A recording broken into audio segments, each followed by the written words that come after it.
PCW కథనానికి స్పందించిన మెదక్ జిల్లా యంత్రాంగం. జిల్లా వ్యవసాయ అధికారి ఎం గోవింద్ కౌడిపల్లి మండలం సదాశివపల్లి గ్రామ పంచాయతీ పరిధిలోని కనికాళ్ల చెరువు కట్ట పరిశీలన. జిల్లా వ్యవసాయ అధికారి గోవింద్ కౌడిపల్లి మండల ఎంఆర్ఓ అలాగే కౌడిపల్లి మండల ఆర్ఐ రెండు గ్రామ పంచాయతీలు ఒకే మాటతో ర్యాంప్ ఏర్పాటు చేశారు. జిల్లా వ్యవసాయ అధికారి మాట్లాడుతూ కాలిపోయిన తర్వాత ఉన్నటువంటి చెరుకును చెరుకు ఫ్యాక్టరీకి తరలించే విధంగా చర్యలు తీసుకుంటామని తెలియజేశారు. రైతులకు ఎలాంటి వారైనా నష్టం చేకూర్చరాదని ఈ సందర్భంగా వారు తెలియజేశారు.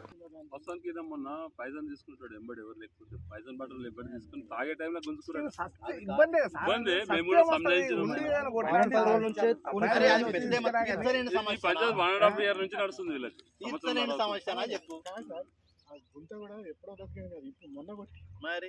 అంటే ఈయన చెరుకు పోదని చెరుకు పోదని ఆయన సొంత లేబర్ ని పెట్టి ఈడల్లో లారీ పెట్టి కూడా లోడ్ చేసుకోవచ్చు. ఇంకోటి కృష్ణగౌడ్ చేసిన కారణంగా మాకు కట్ట గట్టిగా అయింది తప్ప కట్ట డ్యామేజ్ కాలేదు. ఇరిగేషన్ కూడా రాంగ్ ఇన్ఫర్మేషన్ ఇస్తారు. మరిన్ని అప్డేట్స్ కోసం మా ఛానల్ ని సబ్స్క్రైబ్ చేయండి.